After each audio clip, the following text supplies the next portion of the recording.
3장 사사기 3장 30절과 31절 두 절 보겠습니다. 사사기 30절 3장 30절과 31절 같이 읽겠습니다. 그날에 모압이 이스라엘 수하에 굴복하며 그 땅이 80년 동안 평안하였더라.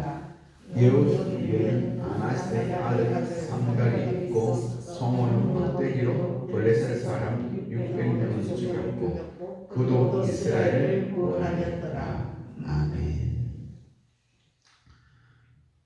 예후 베냐민 지파 왼손잡이 예후를 통해서 모압 에글론 왕의 손에서 하나님께서 이스라엘을 구원하십니다. 그래서 모압이 이스라엘의 수하에 굴복하고 그 땅이 80년 동안 평안하였다. 80년입니다. 여러분, 이스라엘 역사상 사사시대는 정말 출애굽 이후로 이스라엘 역사상 이렇게 길게 평안한 적이 없습니다. 딱 한 번 예후 때.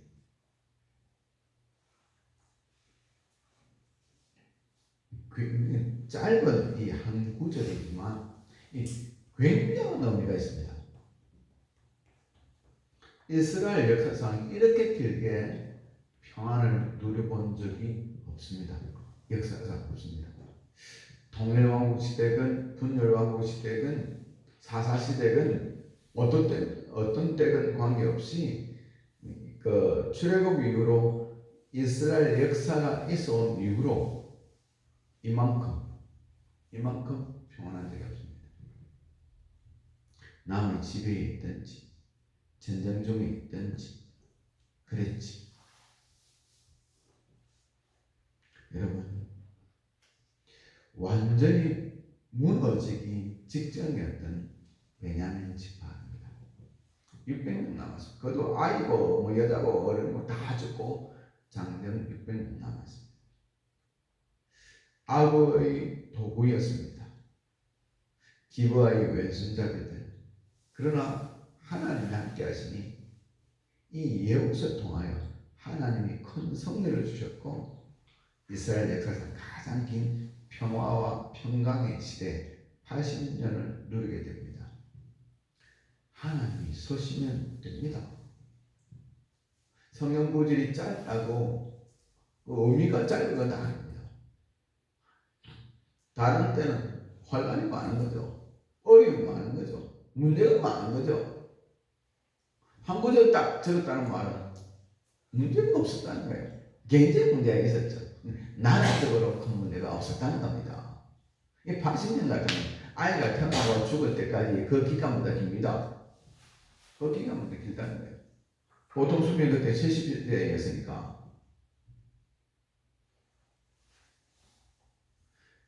여러분, 예후시 이스라엘을 구원할 때에 청년 같습니다. 80년. 한 모세와 비슷한 수명이었을 가능성도 많습니다. 최소한 100세는 넘은 거예요. 여러분, 겸손하면 서십니다. 왜 이렇게 이 긴 기간 동안에 다스리며 다른 문제가 일어나지 않았는가?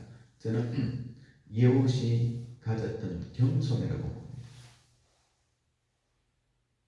왜 성경에서 베냐민 지파 왼손잡이라는 말을 강조하고 있겠습니까?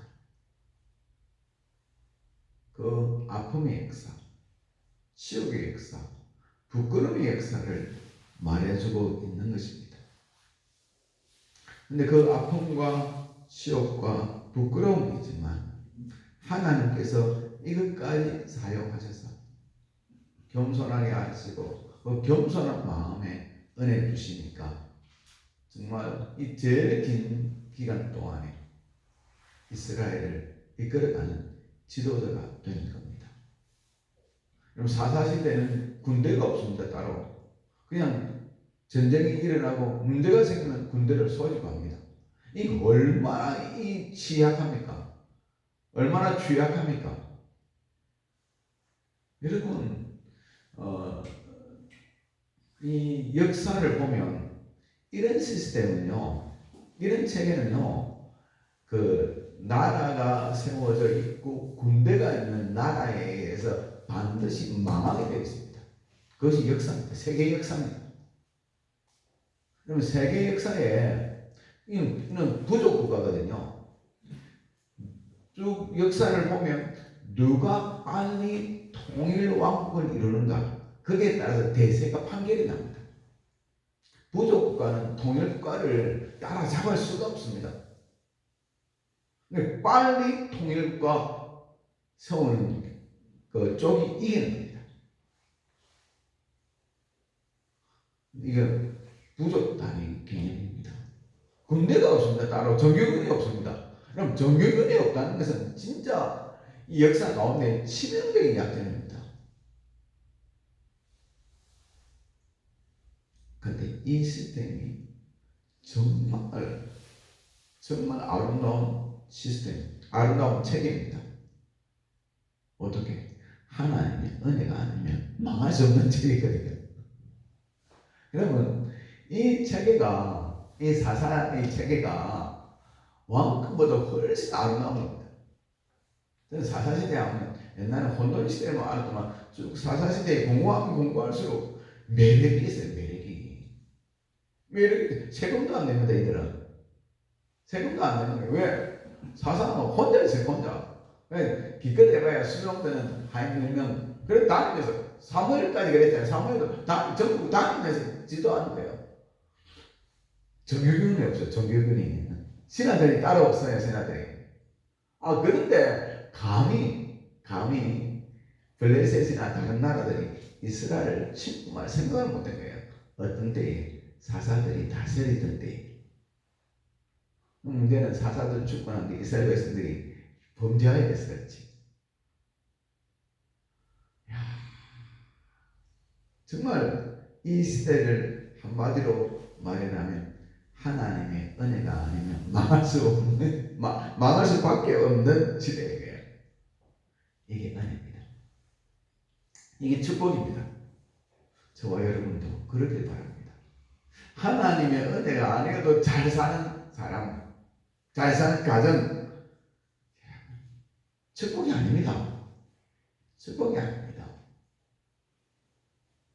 김삼환 목사님 성도님 인터뷰를 했는데 그 기도팀이 목사님을 위한 기도팀이 딱 200명이 돼요. 죽지사리로 인터뷰를 하는데 지난번 제가 말씀드렸죠. 기자에게 이런 말을 해요. 우리 목사님 우리가 기도하지 않으면 아무것도 못해요. 우리 목사님 우리가 기도하지 않으면 아무것도 못해요. 왜 그렇게 말했을까? 저는 확신하기는 목사님이 평소 늘 하시던 말씀이 그 말이었던 거예요. 여러분 저를 위해서 기도 부탁드립니다. 여러분이 기도하지 않으면 나 아무것도 못합니다. 내 과거가 이랬습니다. 정규신학교 못 나왔습니다. 김상훈 목사님. 문교부 인가된 신학교 못 나왔습니다. 그리고 목회 몇 번이나 실패했습니다. 쫓겨다녔습니다. 마지막에 개척한 교회가 명성교회입니다. 기도하면서 기도를 부탁하면서 여러분 제가 이런 사람입니다. 여러분 기도하지 않으면요 여러분 목회는 제가 아무것도 못합니다. 제대로 신학교도 못 나왔고 여태까지 목회 성공한 적이 없습니다. 기도 부탁드립니다. 아니 이 성도들이 죽으라고 기도하는 거예요. 우리가 기도해야 목사님이 주의 일을 감당할 수 있다고 기도하는 거예요. 본인도 기도하고요. 되는 거야. 이게 되는 거예요. 이게 되는 거예요. 정말 앞이 캄캄하고 내 인생이 왜 이랬노? 우리 가정이 왜 이랬노? 그런 생각이 드십니까? 감사하세요. 왜? 그것이 축복인 거예요. 하나님 내게 은혜 주시지 아니하시면 내가 아무것도 아닙니다. 내가 아무것도 아닙니다. 난 아무것도 할 수 없습니다. 여러분 이게 축복이에요. 이것이 어떤 시대가 사사시대예요. 이것이 사사시대예요. 하나님의 은혜가 아니면 아무것도 아닌 시대. 정말 망할 수밖에 없는 이런 체계. 이것이 사사시대예요. 그런데 이스라엘 백성들이 왕을 구하잖아요. 그러니까 망하잖아요. 결국 왕을 구하고 왕이 세워지고 왕이 달아나니까 나라가 망하는 거예요. 사사시대는 망하던 망한 것 같지만 안 망하는 거예요. 왜? 또 괴로움 속에서 기도하고 또 사사를 세우고 또 넘어가고 또 사사를 세우고. 여러분 망할 듯 하지만 망하지 않은 시대가 어떤 시대? 사사시대입니다. 아쉬운 점은 그 사사가 계속 연결되었으면 좋겠고. 그리고요 연수를 계산해 보니까 지배 받을 때보다 사사가 다스리는 때가 한 배에 넘습니다. 기간을 따지면. 야, 그냥 성경에 기록된 것은 평안할 때는 한 줄로 다 나오잖아요. 그날에 모압이 이스라엘 수하에 굴복하며 그 땅이 80년 동안 평안하였더라. 한 줄로 나와서 그렇지. 문제가 되는 것들은 뭐 또 계속 나오잖아요. 나오니까 그렇지. 실제적으로는 어떻게 해요? 3분의 2는 평안 가운데 살았다는 거예요. 3분의 2는 혼돈 가운데 살았고.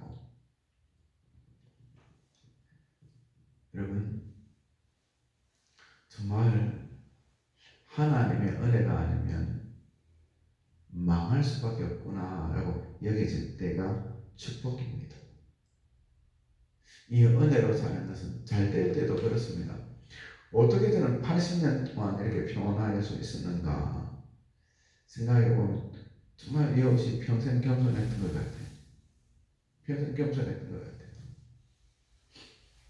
같아요. 겸손하면 서십니다. 베드로는 예수님을 모른다고 3번 부인한 그 사실을 기억하며 평생 겸손하게 사역을 감당했다는 걸 그 전성에 내려옵니다. 죄책감이 아닙니다. 죄책감과 겸손은 완전히 다른 겁니다. 죄책감으로 있었던 것이 아니라 겸손. 내가 예수님을 모른다고 부인했던 사람이다.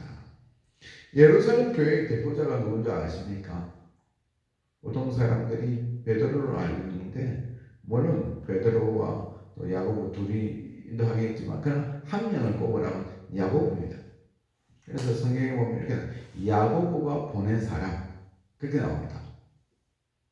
예루살렘 교회의 대표는 베드로가 아니라 야고보입니다. 이 야고보는 예수님의 제자 야고보가 아니라 예수님의 동생 야고보입니다. 근데 베드로나 다른 제자들은 일절 말이 없습니다. 왜? 겸손하니까. 우리가 예수님 두고 도망쳤던 사람들이다. 죄책감이 아니라 겸손이었습니다. 여러분 이에오 베냐민 지파의 왼손잡이입니다. 평생 겸손하였을 것입니다. 하나님은 겸손한 그를 사용하셔서 이스라엘의 가장 긴 평화의 시대를 일으킵니다. 80년. 진짜 이 초기에 예호세 초기에 태어난 사람은 죽을 때까지 전쟁을 보지 않고 뿐만 아니라 우상 숭배의 그런 죄악상을 보지 않고 하나님을 경외하며 살다가 떠났던 행복한 사람. 진짜 행복한 사람. 그런 어떤 사람. 여러분 하나님께 쓰임받기 위한 조건이 뭔지 아십니까? 첫째가 겸손입니다. 둘째가 겸손입니다. 셋째가 겸손입니다. 어느 분이 했던 말입니다. 제가 하는 말이 아니고. 가만히 하나님의 일을 하는 사역자를 보면 처음에는 겸손하게 사역하시다가 뒤에는 교만하여서 넘어지는 경우가 많이 있습니다. 귀하게 쓰임받는 하나님의 일꾼을 볼 때 우리가 조심해야 할 일이 있습니다. 그분들의 귀한 모습을 보면서 우리도 닮아가야지 하는 생각은 정말 좋은 것입니다. 그러나 그분들로 하여금 교만에 빠지도록 하는 행위는 진짜 조심해야 됩니다. 목사님 정말 대단하십니다. 아무리 목사님 정말 최고야. 이야, 그분이 와 최고야. 이런 말은 안 해야 됩니다. 사람을 자랑해서는 안 됩니다. 좀 뜯다 오면 막 거기에 속한 사람들 또 팬클럽 있잖아요. 막 자랑하고 다닙니다. 꼭 연예인처럼 마치 유명한 연예인들에게 팬클럽이 생기듯이 그런 식으로 좀 능력이 나타나고 잘 나가면 따라다니는 클럽이 생깁니다. 안 됩니다. 우리 하나님은 참 싫어하십니다. 정말 우리가 조심해야 됩니다. 진짜 조심해야 됩니다.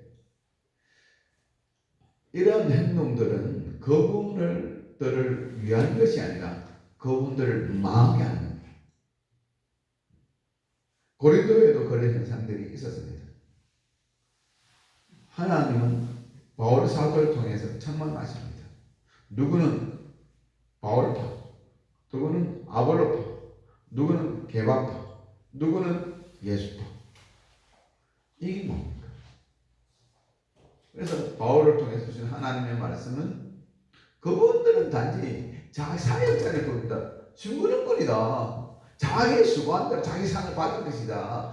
예수를 자랑해야지. 예수님만 자랑해야지. 왜 사람을 자랑하냐고요. 왜 사람을 자랑하냐고요. 조금 잘 나간다 싶으면요. 본인도 그렇고요. 아니 본인도 그렇고요. 그 밑에 다른 사람들은 그거 막 열심히 자랑하는데요. 열심히. 안 됩니다. 그 모습 보면서 제가 느끼는 마음이 있습니다. 저기서 멈추겠구나. 잘할 수 있는데. 좀 더 큰 일을 할 수 있는데, 좀 더 많은 일을 할 수 있는데, 마음이 안타까움이 많아요. 저는 그런 자리에 안 앉아봐서, 보이더라고요. 원래 바둑이나 장애를 두면, 두는 사람보다 밖에 있는 사람 잘 보이잖아요. 제가 좀 그런 것 같아요. 보이더라고요. 정말 마음도 아프고 안타깝고 그래요. 저기서 멈추겠구나. 멈추더라고. 더 크게 쓰임받을 수 있는데, 더 많이 쓰임받을 수 있는데, 교만에 걸려버려가지고, 거기서 멈추는 거예요. 그 역할을 하는 사람, 그걸 붙이는 사람이 뭔가 팬클럽, 회원들이에요. 팬클럽 회원들. 절대로 그렇게 하면 안 됩니다. 성경 창세기부터 요한계시록에 한번 보십시오. 성경은 절대로 사람을 용서하지 않습니다. 오직 하나님, 오직 예수님, 오직 성령님, 오직 말씀. 종교개혁이 그거잖아요. 종교개혁이 교황 이제 그 이야기하지 말자는 거예요. 사람 이야기하지 말자는 거예요. 이 하나님께 돌아가고 예수님께 돌아가고 성령님께 돌아가고 말씀으로 돌아가자는 거예요. 그것이 종교개혁입니다. 그럼 교황 제도가 원래는 아름답게 시작된 겁니다. 어떤 한 지도자가 이 왕들도 해결하지 못한 일을 해결했대요. 와우 막 난리가 난 거예요. 그때부터 시작인데 그것에서 시작된 게 오늘날 그 교황교인 거예요. 그리고 정치가 된 거예요. 사람 높이고 사람에게 권력 주고 사람에게 막 인기 가하고 막 그러다가 정치가 된 겁니다. 오늘날까지 이렇게 교황제도가 이어져 오는 겁니다. 여러분 절대로 사람 자랑하지 마세요. 사람 자랑하지 마세요. 여러분 겸손입니다. 여러분 아무리 훌륭한 사람이라 할지라도 끼어있지 않으면 겸손하지 않으면 넘어지게 되어 있습니다. 제가 조용히 한무사님을 참 존경하지만 정말 마음에 아쉬움이 있습니다. 그것은 사람들이 그분을 너무 우상시해가지고요. 본인이 의식을 못했던 것 같아요. 여의도 수봉교회 어떤 뭐 영상물이라든지 보면요, 한 3분의 1쯤은 조영희 목사님 잘하는 것 같아요. 지금은 안, 지금은 물러가 나서 아니지만 옛날에 그랬던 것 같아요. 제가 어릴 때도 뭐 보면 영상을 보면 한 3분의 1쯤은 조 목사님 잘하는 것 같아요. 여러분, 그리고 마지막이 안 좋지 않습니까? 저는 성경에 한 가지 볼 때, 만약 사람들이 그분을 그렇게 우상하지 않았다면 그분의 사역과 열매가 배 이상 되었을 겁니다. 마무리가 더욱더 아름다웠을 것입니다. 정말 아쉬움이 많습니다. 그렇게 된 데는 본인도 본인이지만 저는 주변 사람들의 문제가 절반 이상이라고 생각합니다. 신문 같은 거 보면 뭐 오늘도 요즘도 그렇습니다. 은퇴인데도 막 여러 사람 얼굴이 나오잖아요. 그럼 조용히 목사님만 유달리 크게 해요. 문제가 있는 거예요. 문제가 있는 거예요. 한 번은 이런 일이 있었습니다. 조영기 목사님과 현신의 권사님에 관한 예화입니다.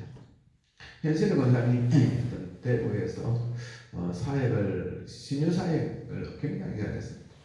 10,000명이 넘는 사람의 병이 나왔다 하더라고요.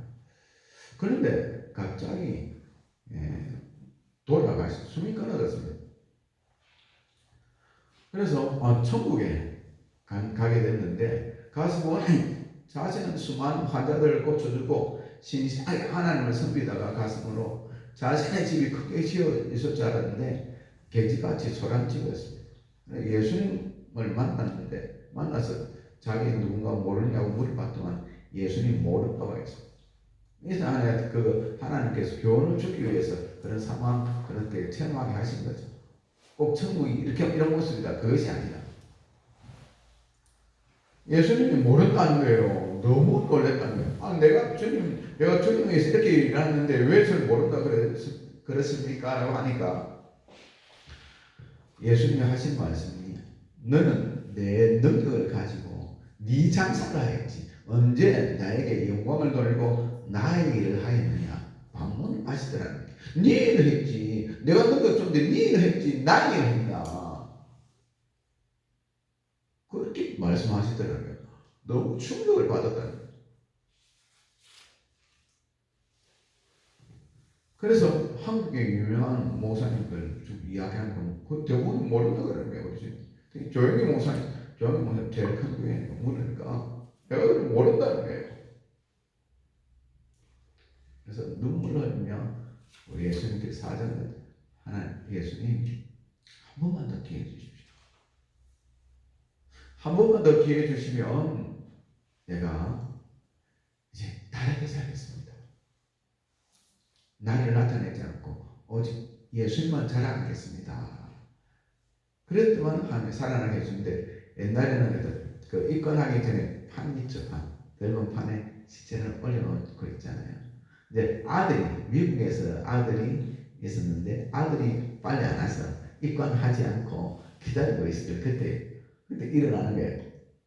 이는 실제적인 역사가 있었던 사실이니까 그대로 기억돼요. 막 입건하고 문에 묻고 있으면 어떻게 될 거예요? 입건하기 직전인데 다시 영이 돌아온 거예요. 깨어나서 살아나서 그동안 병고침을 받은 사람들이 자신에게 준 그 돈, 그때 한참 지금 오래됐죠. 30억이 됐다. 30억이 사람들이 주는 거예요. 받은 거예요. 그 30을 다 전애들 북한 선교원에 헌금을 했다 이렇게 하더라고요. 이건 신문에 많이 나왔으니까. 그리고 자기가 꿈에서 예수님께 물어봤던 그 사람들을 찾아다니면서 이야기를 해준 거예요. 조영기 목사님한테 이야기하니까 조영기 목사님이 회개하고 자기도 모아두었던 돈이 수십억이 되었는가 봐요. 사람들이 목사님께 그냥 치유사역이 뛰어났잖아요. 거기서 내가 어떤 분들은 억식도 죽고 그렇게 한대요. 이만 목사님들 듣고 이야기 들어보면 그렇대요. 그러니까 그 자기도 진짜 많은 돈을 모았대요. 다 어떻게 해요? 엘린 복지타운 근로자를 위한 기숙사를 건축하는데 사용했다 하더라고요. 근데 어느 목사님은 이야기하니까 무슨 소리야? 내가 얼마나 주의를 잘 감당하고 있는데 그렇게 했다가 어느 부흥집회 가가지고 그냥 가셨대요. 여러분 겸손해야 됩니다. 그리고 절대로 사람 자랑하지 마세요. 연예인처럼 팬클럽 그렇게 하면 안 됩니다. 그렇게 하면 안 됩니다. 그 사람 죽이는 겁니다. 그 사람 죽이는 거예요.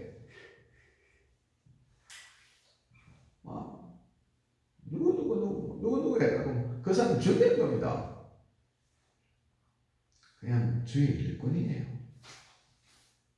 주의 일꾼 중 한 명이에요. 성경에 나오는 거잖아요. 제빨이 아니라. 제빨 같은 여러분 안 따라도 됩니다. 저 목사님 저기는 유명하니까 절대에서 말하나. 여러분 그게 아니잖아요. 성경에 나와 있잖아요. 고린도서 3장에 보십시오.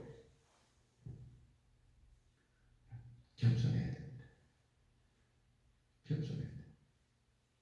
그리고 사람들로 하여금 교만한 자리에 앉지 않게 해야 됩니다. 사람이 너무 높이지 마세요. 단임 목사라할지라도 그냥 내가 지도자고 순종하는 나갈 사람이지 예수님 자랑하듯이 단임 목사 자랑하면 안 됩니다. 하나님과 예수님과 성령님 자랑하지. 31절 같이 읽겠습니다. 예후에는 아나스의 아들 삼갈이 있어 소모는 막대기로 버려진 사람 600명을 죽였고 그도 이스라엘을 구원하였더라. 짧은 구절이지만 이 소모는 막대기가 뭡니까? 목동이었다는 거예요. 목동이었다는 거예요. 이 목동인데 하나님이 이 삼갈을 사용하셔서 이스라엘을 구원했다는 겁니다. 하나님이 쓰시면 됩니다. 하나님이 쓰시면 됩니다. 어떤 사람은 오래, 어떤 사람은 쓰시기를 기뻐하시는가? 겸손입니다. 내 자녀들, 내 손주들 하나님이 쓰시면 됩니다. 하나님 쓰시면 기적이 일어납니다.